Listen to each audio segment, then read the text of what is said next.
Good afternoon, everyone, and welcome to SeahawkTalk here on the Salve Athletics Network. I'm your host, Andrew Pizzelli, coming to you live on Facebook, YouTube, and Periscope through Twitter. We are live every single day at 3 to 4 p.m. on those platforms. We have a great show for you lined up here today. Christina Braid, Julia Gavoni, and Matthew Hurd from our women's track and field team. Cannot wait to talk to them and our producers. We've got a lot of stuff from them to cover. But before we do that, like always, we want to remind you to keep your distance.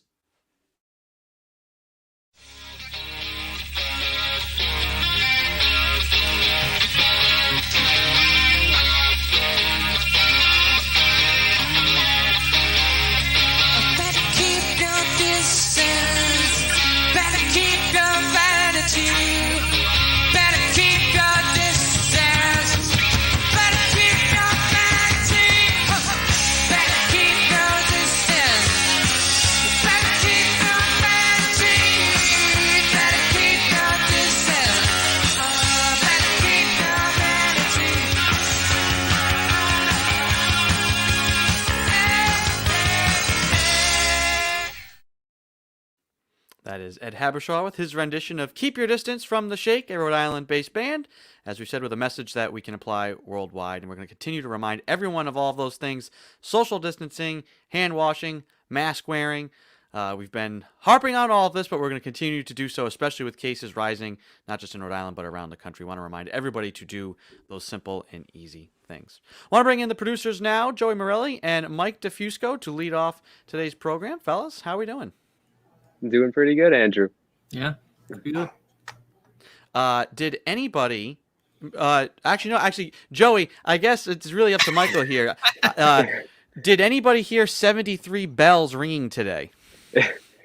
I did not hear. I was disappointed because I didn't get a surprise. And I did not hear the 73 bells ringing, which I cannot kind of understand for the residents of Newport, though.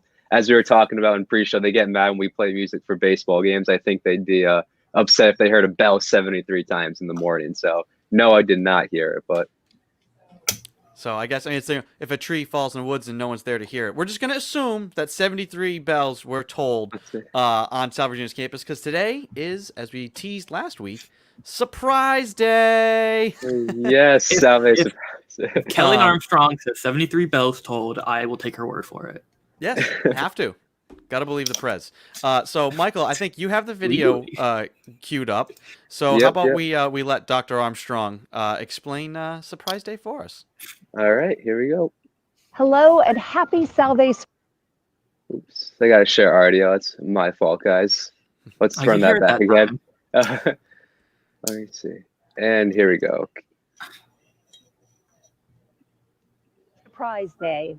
This is the first of what I hope will be an annual tradition on campus for members of our community. The intent today is to simply bring a smile to your face and treat you to a small break from the norm. In this year of COVID-19 and limited gatherings, we were certainly challenged to think of something fun. As our treat truck makes its way around campus, I hope you can stop for a moment to relax and enjoy. And for a lucky few, be sure to also look for a golden ticket, something familiar to Willy Wonka fans, under your wrapper to claim a special prize. For those of you who are remote today for any reason, please see the link sent along with this greeting. We have a treat for you as well that we will mail to wherever you are. For those of you who are on campus but do not happen to be in class when Sammy makes his visit, our treat truck will be in front of Rogers Recreation mid-afternoon, so please stop by. The Salve community is full of warmth and kindness when it is most needed. I hope this tradition captures that spirit for years to come. Thank you for all you are doing to keep Salve safe during these times. Enjoy Salve's Surprise Day. Awesome. So I got that email. Let's see. When did we get the email on Surprise Day? This morning, 12:44 p.m. And yeah, there was please complete this form if you are remote. So I immediately submitted that. So I guess my treat is coming in the mail. We'll see how long it takes to get here and in what condition. Will it get here before my 3D printer? I don't. Yeah, that's true. Yeah. You could 3D print the gift, Joey. Whatever. Well, I don't know what it is. It's a So surprise. we'll find out. I don't know if anybody who's getting a mailed treat is probably going to even have a golden ticket. I don't So, know. but you never know. So I'll tease that. I promise the audience when I get my gift, I will my treat, whatever it is, I will share. Maybe I'll even keep it wrapped. If Maybe I'll if even mm, maybe I'll even keep the box if it's a wrapped or candy whatever. bar, I'll probably eat it before the show, but I'll keep the wrapper and I'll show it off. I'll be Well, like, that's what I'm saying. Maybe I don't even open up the box. Maybe we have a full, we have like an surprise unboxing. Actually, unveiling. They that's not a actually bad just idea. they actually just sent me a glitter bomb and I live on air. Boom! Open up. I don't know why in my brain it was like a chocolate bar just like in an envelope. Like that was how I thought they would send this up. But That would it'll definitely probably be in a melt. box. I don't know how I well don't- chocolate can be mailed. I don't know. Yeah. I get milk chocolate all the I get a time. little melty. My mom care packages, So chuck it in a box. surprise day on campus today. Joey, any other surprises in the news? You usually always have some good tidbits for us. So Okay, so I have a couple things that I found that were kind of interesting. We'll keep it like in the wholesome spirit, and I'll show us this thing that I found that I just kind of clicked on because I don't know, it looked interesting, and then it's actually someone from Salve who did it, so I thought that was cool. So this is it's Newport County residents come together for Christmas-themed children book just spotted, and the book actually came out last year. I think because they're releasing another book that's why they're talking about it. But it was Rosie Batari who actually works in safety and security at Salve. Like I saw Salve Regina, I was like, oh my god, that's someone here. I don't personally know her, but I'm sure someone listening does. And she had a let me see if I can find his name. Frank Lima Jr., who's a retired Middletown police officer. They wrote a little Christmas children's book together. She did the actual story and the writing, and then he did all the illustration. And he does mostly airbrush art and photography, they said, which I think is cool. They didn't show any of his art though, but I think it's because at the top it says often illustrated skulls and crossbones. He might have been like a tattoo artist, like a concept artist, and so maybe it didn't really fit the theme of the rest of the article. But it was just cool. Like she says they've long time friends, so clearly like they've been friends for a while, and she was just like, hey, I need someone to do some art for this Christmas book. And I just think it's a cute little story. It's I don't know. There's not like it's a good article. There's not a whole lot I can say like that's not just in the article. Be reading off of it. It's just I think it's nice to see people like average people, I guess, like publishing books. I think that's like the takeaway here is it's so weird that you can just like go on Amazon or like whatever and like publish a book now, and it's a lot easier now than it was say like 15 years ago. Exactly. You really needed a publishing company, and there were some, they called them vanity presses, you could self-publish, but it would have been hard to get your name out there. Now with the rise of the internet and social media and a digital presence, if you want to self-publish a book through one of these smaller presses or an independent press or just through one of these companies online that will print your books for you, and you want to market yourself and try to do it that way, it's possible. Or if simply you just want to make your little you want to make a Christmas children's book that you've illustrated, and you just want to have I just want like 100 copies. I want to sell them for a good cause, or I want to give them to friends or something like that. And just to have brought my idea to fruition, you can do it. It's much easier now, and especially with social media. I mean, that stuff, a lot of stuff, digital stuff too. If you get it as if you write a book and want to have it be available as a Kindle option, that doesn't cost Amazon anything to house.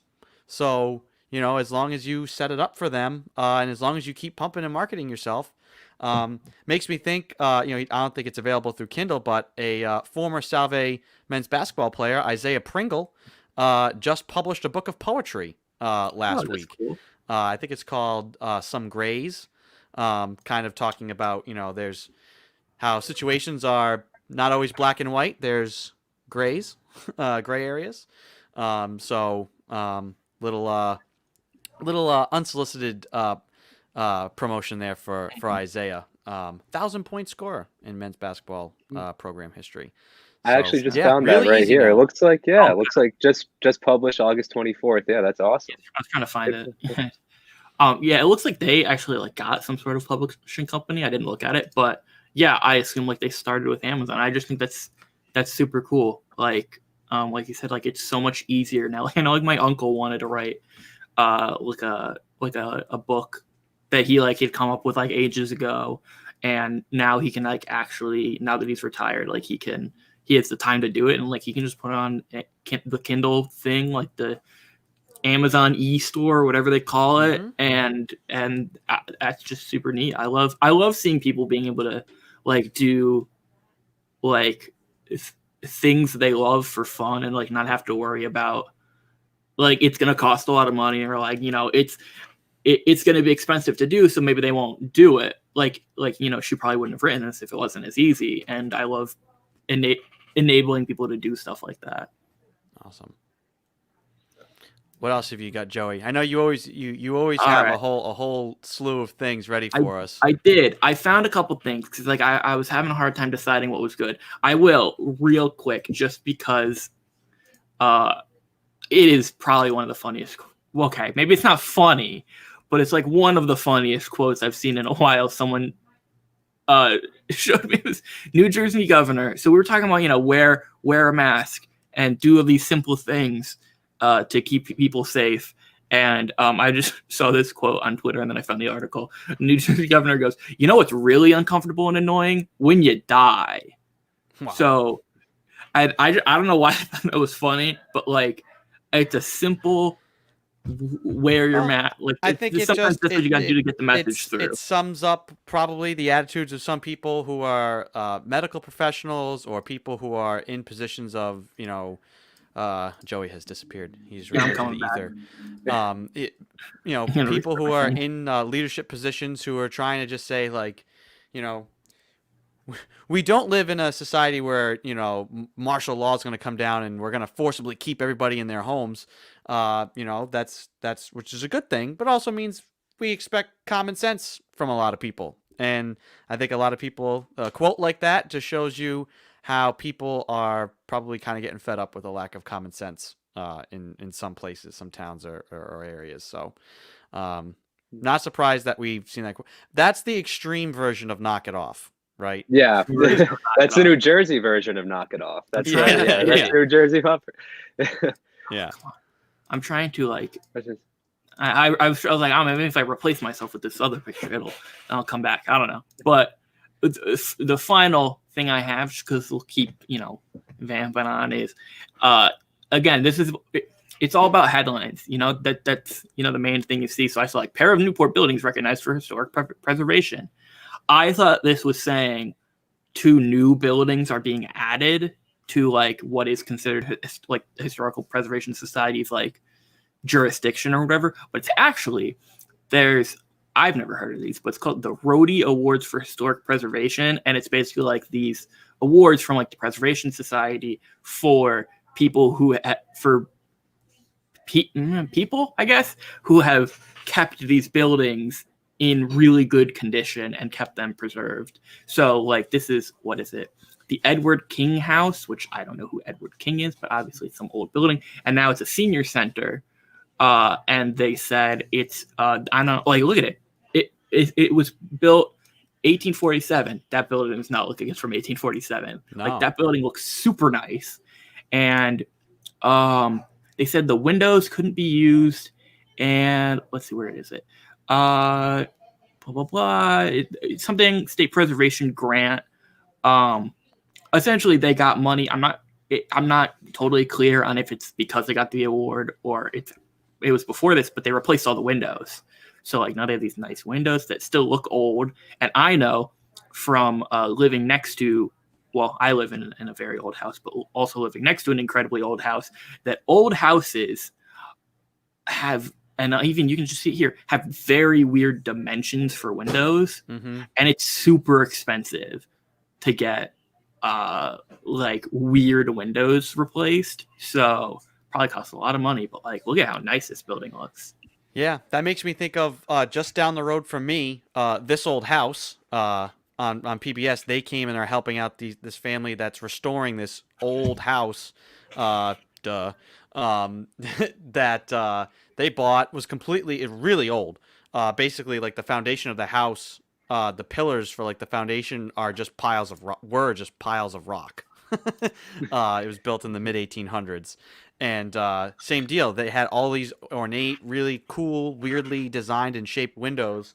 And the most recent episode of the show dealt with the windows and restoring them and fixing them. And again, those things you just don't think about. It's like how difficult it is to replace those the size and the shape, and then the historical people in irrigation saying, well, you have to keep this style of window and all that sort of stuff. So there's always a million different things that go on with it that you never think about. Yeah, and the house near me, like I know it's like the windows are like I want to say an inch smaller than the normal size for windows. So like just that makes a difference. And then this other one I see we finally have one of our guests. So I'll wrap this thing up. But the other one was Sunnyside, which I have heard of, which was like a summer home for someone. And I forget what is it now. It's just it's like a landmark thing. But like again, look at how I can't zoom in. But like look how pretty this building is, and it's like more than 100 years old. So they deserve these awards. They did good. Whoever keeping an eye on these houses Costs a lot of money. Yeah. And then here there are other buildings that I've never heard of because they're not in Newport, but all these other buildings also won awards. Interesting. Cool. Hey, maybe part of my love your local thing, maybe I'll try, because I have been to a number of these. Maybe I'll try and go snag some pictures of as many of these that I've taken as possible, so we can learn. That would be cool. We can find out more about the rodeo award winners. Yeah, that'd be kind of cool. All right, fellas, I'm going to let you guys go ahead and get behind the scenes, and we're going to move on with the program, and we'll talk to you again at the end of the show. All right. All right. That's Joey Morelli and Mike DeFusco. We're going to take a short break to learn about some of the fundraising campaigns here at Salve Regina, and then we'll be back with Christina Braid. Don't go anywhere. Salve softball was on the cusp of something great in 2019-2020 until the pandemic hit. It ripped away opportunities and took so many special memories from our players and coaches. Now more than ever, we've learned to cherish our time together, but we're looking for your help. We remain united as a team and are working diligently and safely to help bring life back to our campus, our team, and our sport. Much work lies before us before we can meet the goals and standards that we set in the 2019-2020 season. But your support and generosity help us reach those goals in our 2021 campaign. We're asking for your help to get us back on the field this spring, but most importantly, to help us keep Salve safe and keep Salve special. All right. Welcome back to Seahawk Talk. I'm your host, Andrew Pizzelli. We're going to go now to a member of our softball team, Christina Braid. Christina, welcome to the show. How are you doing? Oh, I think she might not be able to hear us. Hi, I think I'm having a connection problem. I can't really hear you. All right. Well, you know what we're going to do? We'll go ahead and play another video here real quick, and you just hang tight. So we'll be right back. Hey Seahawk fans, while the season is not what we hoped for, athletics is still going strong. Our coaches have adapted to new guidelines and are continuing to foster the growth of our student athletes on and off the field. With all the restrictions due to COVID-19, I can certainly understand what our student athletes are missing out on this year. Competition with teammates, home games with fans, away trips, and the camaraderie of taking a bus hours away, and team meals at Miley after practice. Our athletes are continuing to prepare for competition and are eager for the next full season. We all can't wait to have competition back on campus with our Seahawk fans like you cheering on our student athletes. Supporting our student athletes has a greater impact now more than ever. Please consider making a contribution to a sport of your choice below or Seahawk Athletics. Your support will help ensure that our Seahawk athletes come out of this pandemic stronger, faster, and better than ever. Hi, I'm Bill Villarreal. I'm the proud head coach of the women's lacrosse team. With me today are our team captain and fellow lacrosse players. I'd like to say thank you in advance to all the prior support you've shown our program. Thank you.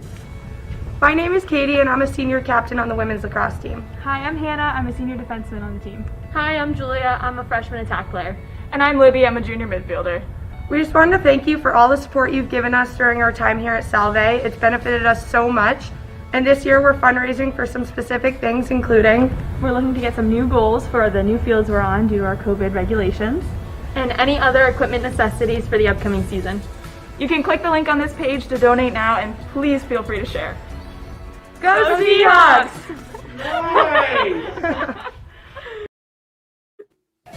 I'm Rob McGinnis, head coach for cross country and assistant coach for track and field, coming to you today on behalf of the track and field program. We're about ready to get back to work on the track side. Practices will start in a few weeks, and we'll do our best to navigate around some of the protocols that are in place. My distance runners are used to running with face masks. The sprinters, jumpers, and throwers are getting used to that as well. And we're hopeful we'll be back on track this spring and competing against other schools around the CCC and in the region. In the meantime, we could use your support. The pandemic has placed an added strain on departmental budgets, and we could use some assistance in covering costs that are over and above our operational budget. We want to make sure that we make decisions for competitive reasons and not for financial ones. We appreciate all that you, as alumni, family, and friends do for us, and we hope to see you on the sidelines when we're back on the track this spring. Thanks again. We'll see you soon.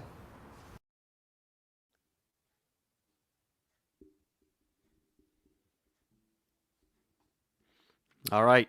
Welcome back to Seahawk Talk. We're going to try once again to bring in Christina Braid. Christina, can you hear us? Yes, I can hear you now. Woohoo! Good. Technology, it never works when you need it to. Yeah. Let's start with Salve. Why did you choose, you're a freshman, what made you choose Salve Regina? For me, I love the campus. I love being really close to the water. Newport is beautiful. The softball team had a really big part of it. They are amazing.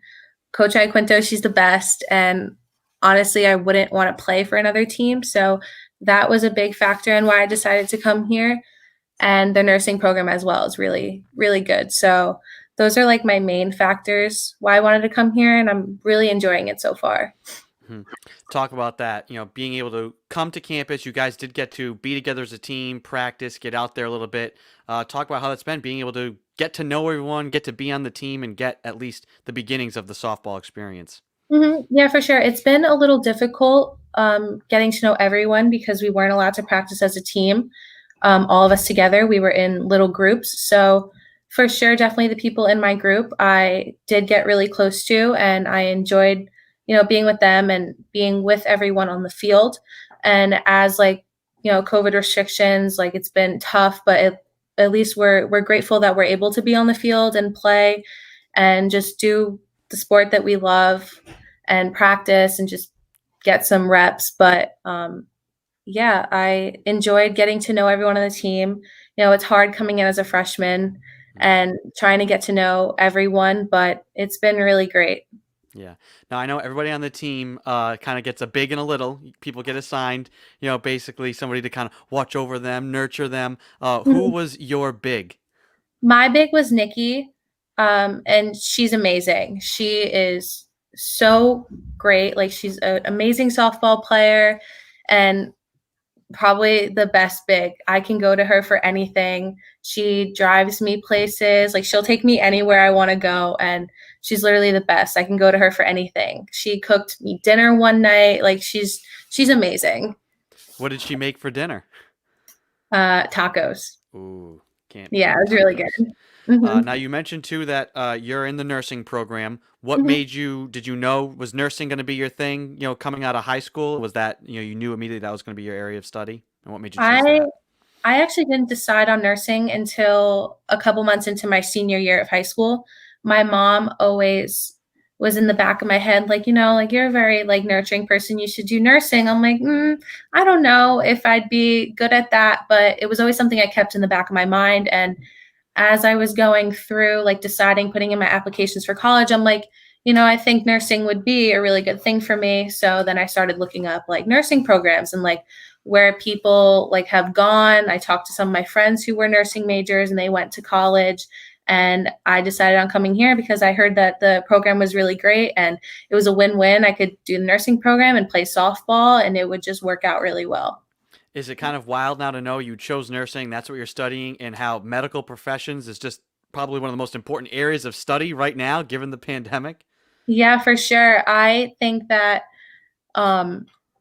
anyone who can or wants to do like nursing or any type of medical profession, like it's a really great thing to start studying now, especially because it's in high demand because of COVID. And I think it's a really great thing. Like it's hard to, leave, like, especially the seniors now, like they're leaving college or going right into like that work field with COVID. It's really difficult, but it's also a really great thing. Mm-hmm. Talk about for the softball team. Hopefully, everybody's got fingers crossed. An upcoming season. What are your feelings towards being able to actually get out there and play? I'm really excited. I'm hoping, fingers crossed, that we do have a season because I am so excited to, get out there and play with everyone. We did have a couple scrimmages against each other in the fall. That was really helpful, like, getting to know everyone and playing against each other and seeing the level of competition that everyone wants to play at. So I'm really excited and hopeful that we are going to be able to play, and I can't wait. Now, you mentioned in our little pre-show questionnaire that you have some special skills or hobbies. You mentioned that you like to play some sports that you don't normally play, volleyball, basketball, with friends, just to have fun. But you said Yeah. that you like to draw and paint as well. Are there any Christina Braid originals lying around that we could see, or are those for those aren't for show yet? No, I'm not that good. I just like doing it. It like keeps my mind off some things or relieves most of my stress. I haven't been doing it that much here, but most of my stuff's at home. All right. And lastly, I always like this when people ask, themselves questions. You wanted to know, describe yourself in one word. Um, I would say that I'm really energetic and fun. I love having fun with people, just like laughing, cracking jokes, um I'm like a big ball of energy. I have a lot of energy. Is that why you want to keep constantly playing sports, even when you're not in season or not sports that you play, right? Yeah, all the time. Awesome. Well, Christina, thank you so much. Glad we could work through the technical difficulties. Great to speak with you, and good luck with the rest of the semester. Thank you. All right, that's Christina Braid from our softball team. We're going to go now to another freshman from our women's lacrosse team, Julia Gavoni. Welcome to the program. How are you? Hi, I'm good. How are you? Good. Marketing major, communications, dance minor, work study with Coach Bill. When do you have the chance to just take a breath? Not a lot, but sometimes it keeps me busy. It's fun. I love it. How has it been for freshmen adjusting to campus life, being a student athlete, trying to integrate and become, a college student? How has all of that process gone for you, given all the situations and the struggles we've had with the coronavirus? I think it's been pretty good so far. I mean, I don't know any difference, so I mean, I wonder what it was like for freshmen without COVID, but it's definitely been awesome so far, and I feel like I've adjusted pretty well. Yeah. How great has it been to get to be with the team, getting to meet your teammates, and just being able to get out there and work as a team together? Oh, it was awesome. I missed my senior season like a lot of other people, so it was nice to just finally get back on a field and have fun with everyone and meet the new team and just play. Yeah. How much have you guys been able to get to know each other off the field as well, and kind of start to build at least some sort of chemistry and camaraderie in that respect? I would say the most that I've had is probably throughout the dining hall, like running into people and saying hi and stuff, but it's been pretty tough with COVID. Yeah. What made you choose Salve Regina as the place that you wanted to come to? So I actually kind of knew that I wanted to come here since my freshman year of high school because my brother was supposed to tour, but then I kind of like took it instead. And I was like, just kind of felt like I knew I wanted to be here. And then ever since, I just kind of kept it going. Was there any one thing in particular that sold you on coming here? I know for a lot of people, it's the view. Yeah, definitely the location and definitely the sports team and everything. Yeah. Is there anybody already that you'd say you look up to on the team? Definitely Caroline Watson because she's just like a ray of sunshine for the team. And of course, my seniors, they're like awesome. And our super seniors, Steph, they're so fun. Awesome. Julia, thank you so much for taking the time to come on today and talk with us. Good luck with the rest of the semester and hopefully see you guys out there on the field this spring. Thank you so much. Have a great day. All right, take it easy now. That's Julia Gavoni from our women's lacrosse team. We're going to take a short break and be back with the head coach of our women's track and field team and our equipment manager, Matt Hurd. Don't go anywhere. Hey Seahawk fans, while the season is not what we hoped for, athletics is still going strong. Our coaches have adapted to new guidelines and are continuing to foster the growth of our student athletes on and off the field. With all the restrictions due to COVID-19, I can certainly understand what our student athletes are missing out on this year. Competition with teammates, home games with fans, away trips, and the camaraderie of taking a bus hours away, and team meals at Miley after practice. Our athletes are continuing to prepare for competition and are eager for the next full season. We all can't wait to have competition back on campus with our Seahawk fans like you cheering on our student athletes. Supporting our student athletes has a greater impact now more than ever. Please consider making a contribution to a sport of your choice below or Seahawk Athletics. Your support will help ensure that our Seahawk athletes come out of this pandemic stronger, faster, and better than ever.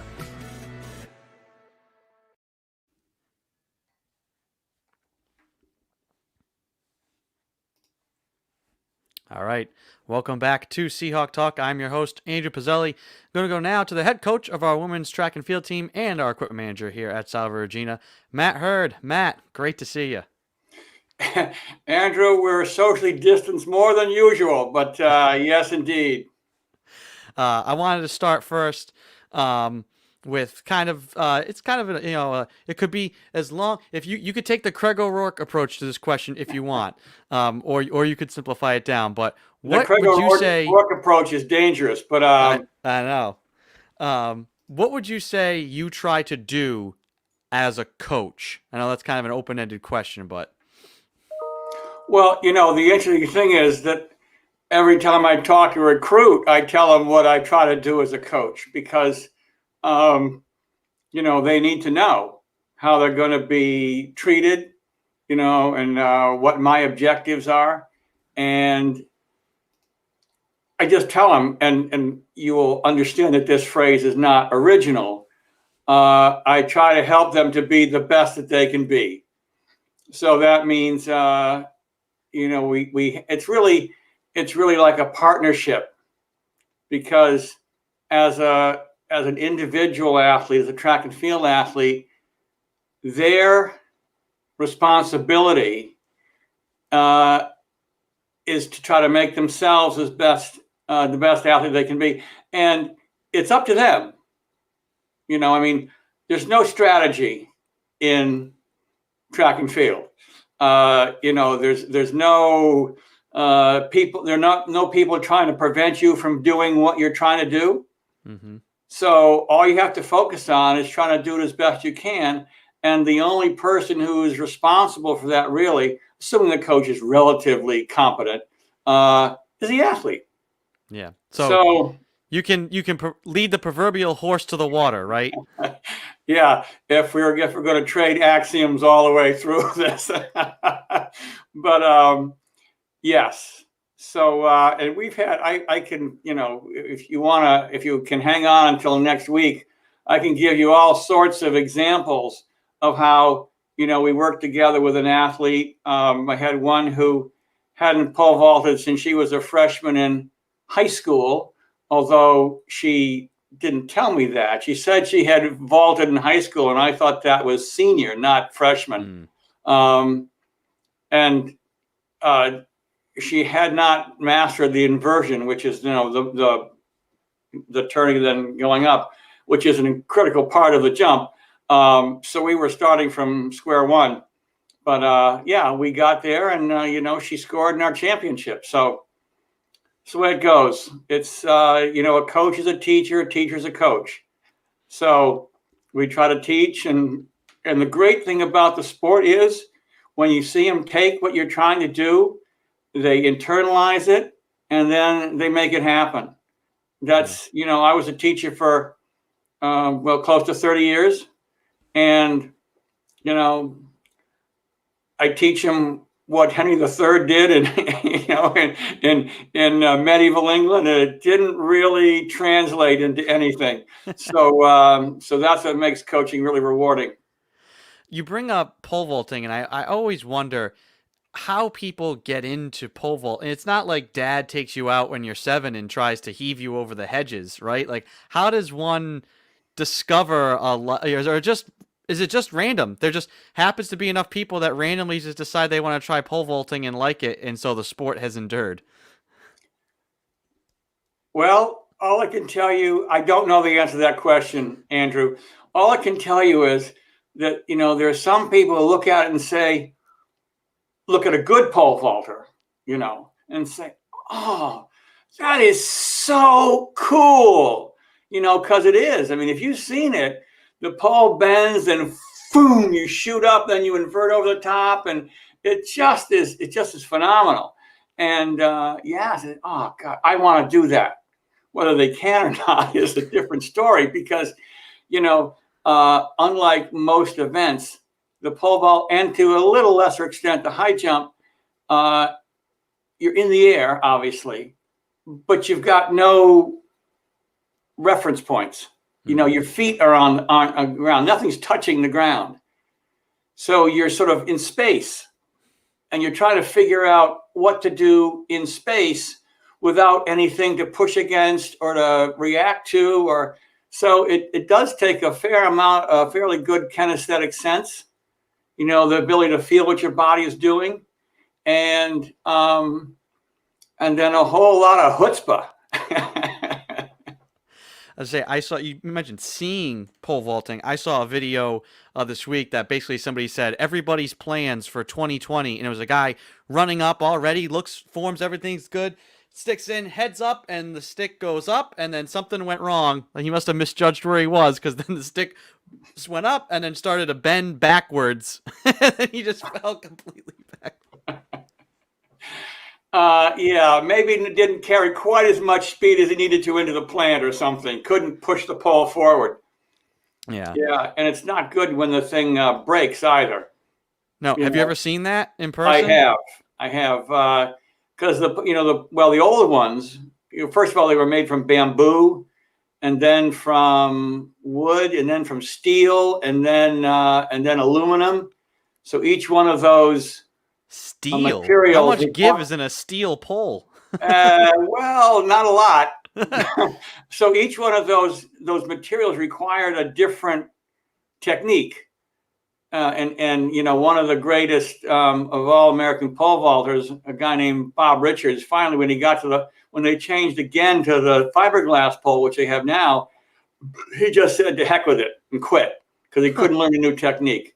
But the fiberglass pole, you have to be careful of it, because if you let it fall and it hits a rock or something and starts to break the fibers of the fiberglass, then that's a weakness that can spread. And when you vault and you get the bend in the pole, and it just decides, I've had it, it just explodes.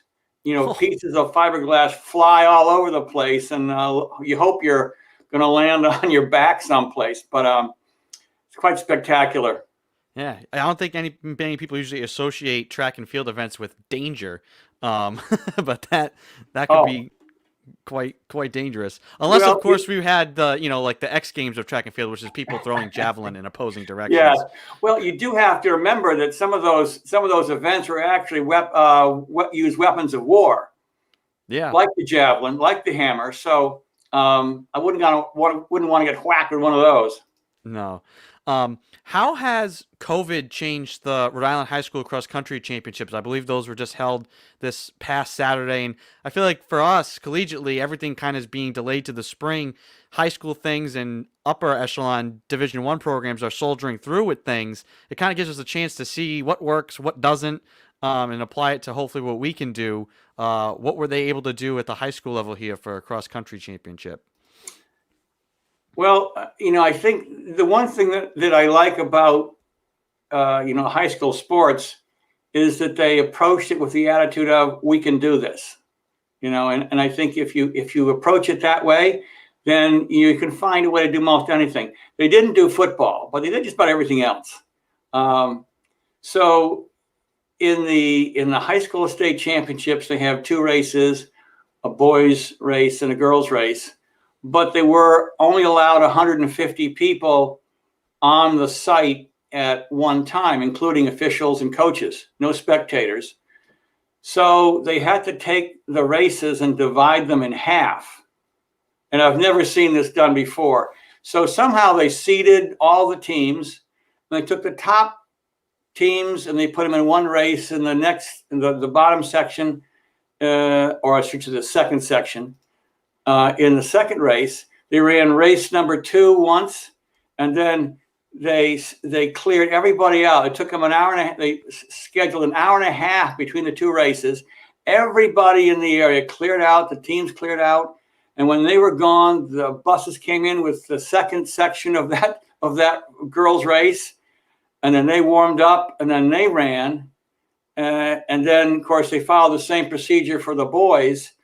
I think they got it down to an hour in between races. So they started at 10, ended at 4, which is kind of nuts. Long day. And but they took all of the 2 girls race and the 2 boys races, and they fit them together on time. And so you're not really competing against everybody. You're only competing against half of them. And to make it a little stranger, if you had a really good athlete, a really good runner, and your team was in, say, the second of those 2 sections, you could petition to have him or her run in the upper section. So one of the schools had a good runner. She finished 3rd in the section in which her team was not running. So, and then they had another one in there as well who would have probably done better because she would have run up higher finish in the second section of that girls' race. And if you're running at the front, you run faster usually when you're running around 45 or 50.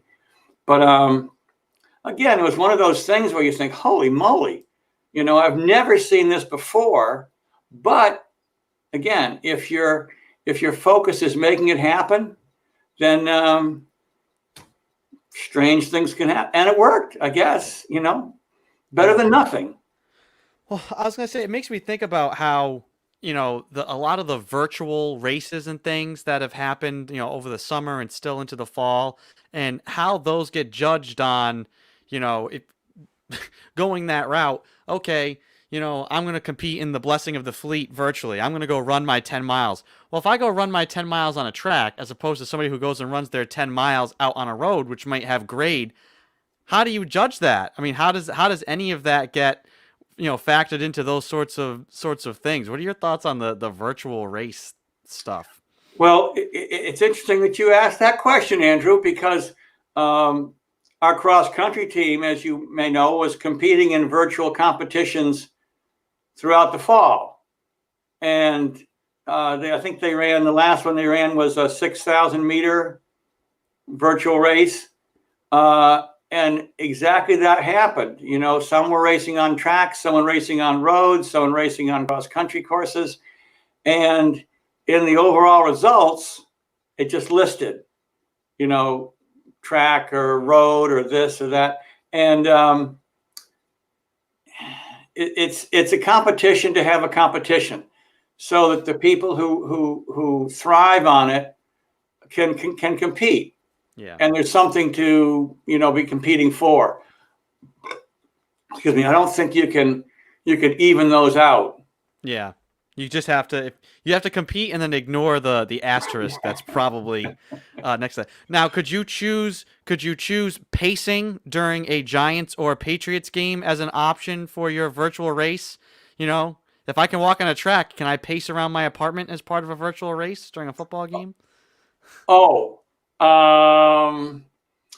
if you're willing to suffer cranial homogenization, I guess, your brain turns to mush, then I suppose you could.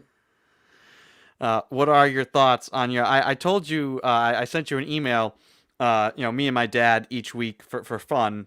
We pick the games against each other, and I wanted to pick the Giants to win this weekend because I wanted chaos. The NFC East is a complete mess, Yep. And I said, you know what? If the Eagles win, it starts to become like they're actually a good team, and this division might just kind of play out with a good team. Nah, I want chaos. I want the last place team to win, and for a 5 or 6 win team to win that division, which would just be gross. But your thoughts on your G-men? They pulled it out. Not only that, Andrew, but some completely independent and hugely intelligent commentators have said that the Giants are the best team in the NFC East. Now, granted, that's not saying a lot, but they could just rack up a whole string of wins and you wouldn't get chaos. Yeah, let's see. They're 3-7 right now. The Eagles 3-5-1. What a wackadoodle record that is. The Giants coming up. Ties. Where do they come from? Let's see. Bengals winnable. The Seahawks. Everybody scores against the Seahawks, so who knows? I saw somebody say, they had the expression "let Russ cook." Well, I think Russ is kind of burning the burgers right now. Cardinals will be a tough game. The Browns could be tough. Ravens could be tough. The Cowboys will be starting me at quarterback by week 17. So, who knows what the Cowboys will look by then? So yeah, there's certainly a path there for the Giants. I gotta say though, Daniel Jones, I did not know he was that fast. I saw him trip over his own legs a couple of weeks ago. And like, come on, man, don't pretend like you're that fast. You're not. He showed off his legs this last game too. So let me just tell you, Andrew, that when Daniel Jones was running for that not to be had touchdown, I think what really happened was that he was sprinting and lactic acid built up and he couldn't pick up his legs. Because even when sprinters run, they're relaxed. But he was just crushing it, So, sorry about that phone. Put your cell phone on mute, Matt. Yeah. So when when a 400-meter runner comes around the turn, it's like a piano falls on them. They're just trying to get those legs to move because the lactic acid is built up and it's telling the muscles, stop, don't do this. And I think that's what happened to him. I didn't see any turf, leap up and grab his feet or trip or do anything. Yeah, the turf monster. Yes. You basically kind of answered my question. I was going to say, it seemed like an instance where he was trying to find another gear when he really, if he had just looked over his shoulder, he would have seen that everybody had given up. He could have just started to walk. But that's what it seemed to be like. He was overrunning his what his legs could do. Is that kind of like a good way to characterize it? Well, let's say the mind was willing, but the body was weak. Yeah. Or had become weak. Yeah. If he actually trained to do that, he probably would have been better off. Yeah. Matt, I wanted to ask you, you mentioned, you bring this question on yourself. You say, oh, I've been doing this a long time. What motivates you to keep doing it? Being a coach, working, being, doing the jobs that you do. You're not just a coach, you're the equipment manager as well. There's a lot of, headaches, I'm sure, that could come with that duty, chasing after people for chin straps and helmet buckles and things. But what motivates Matt Hurd to keep being Matt Hurd? Well, I have no choice. But for one, I got to tell you, Andrew, you and I have the great good fortune of working with some of the best people in the world. Mm-hmm. I mean, the students that come to Salve Regina, they are just phenomenal. The athletes that we have, they just never cease to amaze me. They're smart, they're funny, they just don't take no for an answer. They just assume that, oh, that's hard, but I can do that. We got this. They're resilient. You look at them and say, gosh darn it, these are really outstanding people. And, it just, well, you may not feel like you need to be any younger, but it just, I'm not going to tell you how old I am, but it makes me feel about 10 to 15 to 20 years younger, really, because, yeah. And if I weren't around them, then I wouldn't know anything about social media. Not that I use it anyway, but I can still talk the talk. I don't walk the walk, but I can talk the Matt talk. Hurd at one point did have a Twitter account. I remember I had to help you delete it, but it did exist. You could follow Matt Hurd on Twitter for a period of time. No, you couldn't follow me. I was following somebody else. There's no way you'd be following me. And that's one of the things that gets me about, you see how people say, I'm walking down the street, and they tweet, I'm walking down the street, as if, the world needs that information. It's amazing to me. But, and then, so you do it because the people you're working with are just terrific. And the same thing is true with the coaching. I go to practice. I have so much fun. Mm-hmm. They're great people. I mean, they just constantly amaze you. They just do anything, almost anything. I don't ask them to do really stupid things, but whatever I ask them to do, they do. They don't complain. They wouldn't dream of complaining. And then they go out and they do great things in meets. It's rewarding, and that's a cliche, but it's There's truth in cliches. What? There's truth in cliches. There is indeed. There are indeed truth. Yes, what you said. Yeah, you're right. And it's just I'm going to repeat myself, but it's just the most tremendous environment to be in. It really is. And the great thing is they're independent. I think last week, one our throws coach, Robin McFetter, said that one of the great things about coaching collegiate athletes is that they're there because they want to be. They want to learn, they want to do better. It's in them, and they're not there because their parents want to stash them someplace in the afternoon. Yeah, so that doesn't happen. I 100% agree. It's the people, it's the energy they bring. That's what's been hard about this current situation, is because we're all having to do this. We're all in our little silos and separated. So I'm guessing for you, just like many of us, a vaccine can't come fast enough so that we can get back to that environment that we love. Yeah. Well, unfortunately, I don't think the timetable is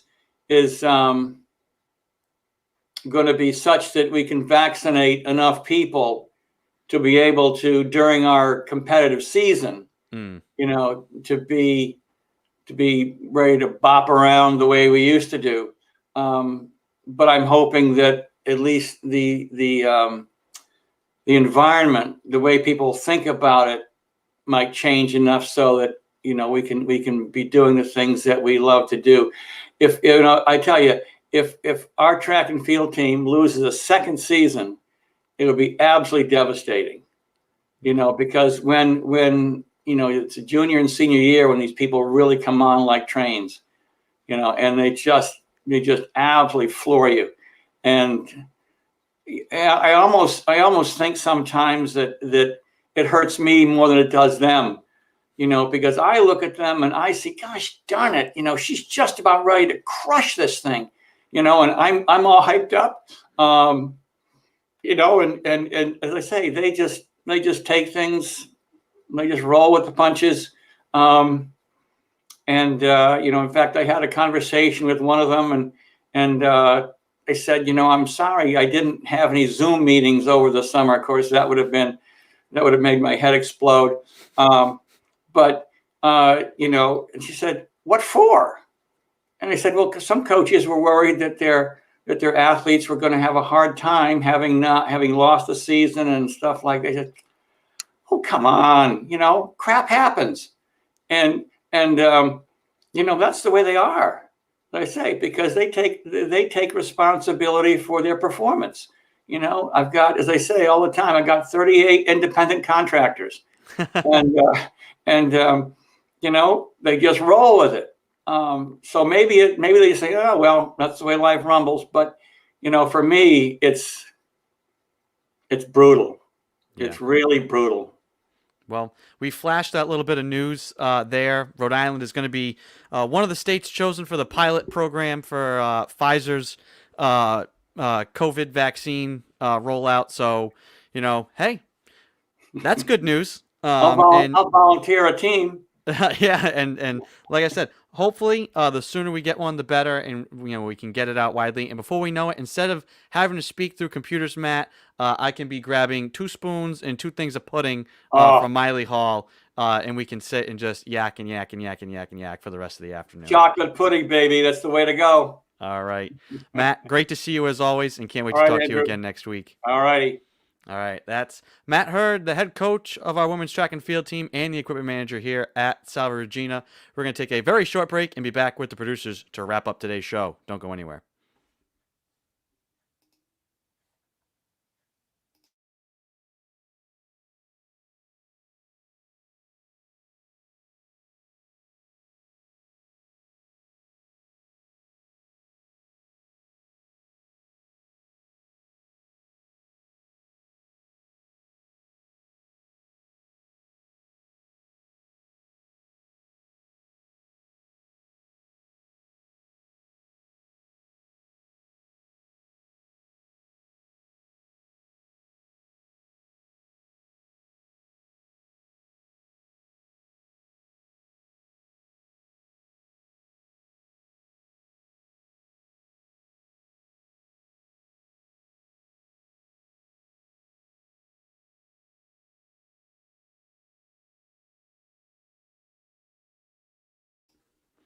All right, welcome back to Seahawk Talk. I'm your host, Andrew Pizzelli. I want to bring in the producers once again, Joey Morelli and Mike DeFusco, to help close out today's program. Fellas, I'd just like to get quickly first your thoughts from any of our guests that we had today before we close it out.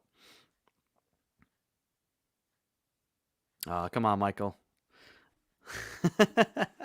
I was just saying, it's not, I don't know, it's actually, I really should have that down, but I was just saying it's nice to hear from some of the freshmen, just to know that they're doing well and adjusting well with I can't even imagine what it would be like to come in that sort of scenario. I might have just taken a gap year at that point, but I commend them for all that they're doing. It seems like they have a lot of activities to keep them busy, at least during this time. So very impressive. Very impressed with the softball players. And what was the other sport? I'm sorry. Women's lacrosse.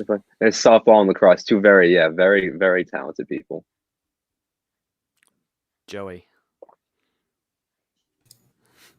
I knew I was muted. I mean, yeah, the same. It's interesting to hear the motivations behind people coming to colleges in general. Like, I like to hear why people chose what they did, but also, just like their motivation for like why they decided to still come and not like Michael said, like take a gap year or anything like that. So we got that news about the vaccine trials coming to Rhode Island. So I guess if we want to, whoever's got it, if they want to. Do we have an actual news article to look at and get what the details are of this? Yeah, I originally found this on Newport Buzz and then confirmed it with a more reputable source, I think, in WPRI. So this is just a little blurb. So Pfizer has I would play the video, but I think we can get the gist of it right here. So Rhode Island, along with 4 other states, Texas, New Mexico, and Tennessee, will get this vaccine. It says due to their different sizes, difference in size, population, and immunization infrastructure is the rationale behind this reason. It does say that these 4 states will not receive the vaccine earlier than other states, but that we will be part of this program in order to assess, how to better distribute the vaccination and all that stuff. So one of the Rhode Island Department of Health spokespersons had said that it will help with the planning and some logistical challenges associated with this like large effort, obviously given it to a bunch of people. And then they're going to include storage, ordering from healthcare providers, data keeping, and temperature maintenance. So it will be really interesting to see how this kind of continues. Yeah. I always find it funny, something like this, because obviously this is going to be national news, that Rhode Island's part of this program, is the people who, always surprised that Rhode Island is a state. Like, wait, it's not part of New York? There'll be somebody in Texas somewhere or New Mexico who's going to read this story and be like, Rhode Island, that city in New York? I don't. So, anyways. Yeah. Cool. No, great news. Great news. and I saw today Moderna, they released their vaccine trials are proven to be 95% effective at combating COVID-19. So good news. Good news. These are the positive things we want to see coming at this point. So all good stuff. So, fellas, great work today. Can't wait to talk to you guys again tomorrow, and I'll let you guys go enjoy the rest of your evening. All right, we'll see you tomorrow. All right, that's Joy Morelli and Mike DeFusco, the producers here on Seahawk Talk. I want to thank our guests once again today. We had Christina Braid, Julia Gavoni, and Matt Hurd. Big thanks to them for joining us here on the program. We'll have another great show for you tomorrow. Once again, we're live every day, 3 to 4 p.m. here on the Salve Athletics Network. That's Facebook, YouTube, and Periscope through Twitter. You can like, follow, and subscribe on all of those platforms to get the show. You can also go back and rewatch every single episode of the show on those platforms. You can also subscribe to the Seahawk Talk podcast through Sounder FM or your favorite podcast app. That'll do it for us. I'm Andy Pizzelli. Have a good night, everyone.